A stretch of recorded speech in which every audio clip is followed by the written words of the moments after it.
There is an important aspect of asymmetric key cryptography called as digital signatures. In this section, we are going to talk about digital signatures in detail.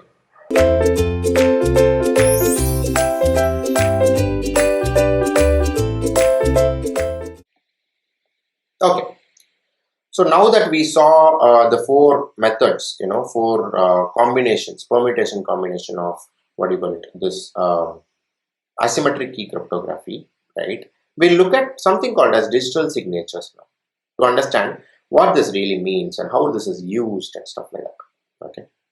Now, what is digital signature?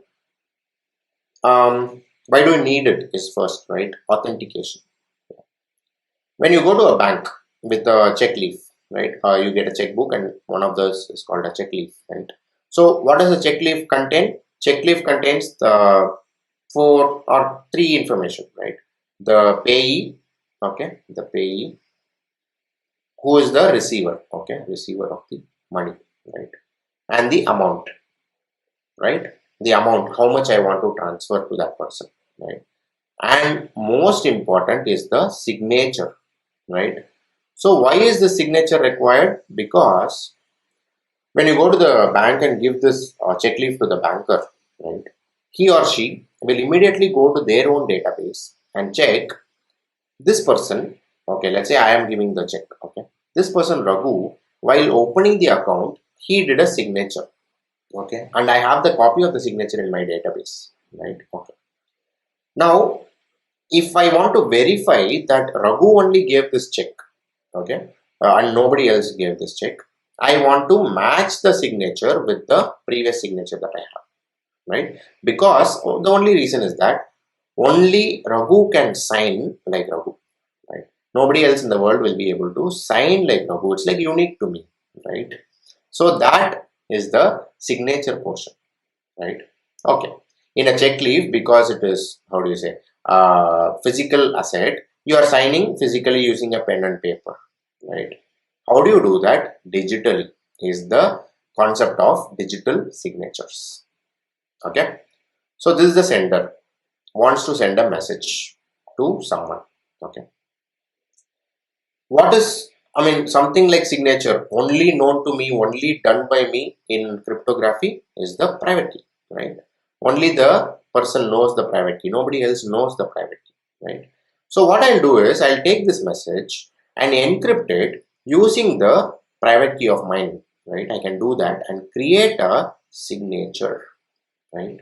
I'll create this signature, okay? Then I will send this message out, okay? Like giving the check leaf to everyone, right? So whenever someone wants to verify, okay, hey, this message was it sent by Raghu, right? That question, right? So that question comes in, and these people will decrypt it using my public key. Everyone knows my public key, right? So whatever I created here can be decrypted using the public key, and if they are able to decrypt successfully, then they'll be like, okay, Raghu only sent this. This has been authenticated, right? Why do they believe that? Because only I have my private key, and only I could have created the signature with my private key, right? So remember this concept of check leaves in banks, you'll be able to understand this process, right? Signature creation and all of these things, right? So that is the concept of digital signatures used for authentication purposes, right? Okay, now something you need to understand is that if you have the message, okay, and you have the digital signature, right, both together has to be given to the people. Okay, if you just give the digital signature and someone converts back into message, okay, fine, they converted back, but how do they know this message is the right one? Okay, how do they know this is the message that you tried to send, right?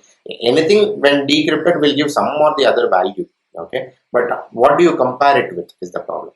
So only if you send the message along with the digital signature, people will be able to decrypt this digital signature, find out the message, and compare it with this actual message in the bundle to see, okay. So both the messages are matching, and hence this is the person who sent it. Right? This is something that many people forget. Right?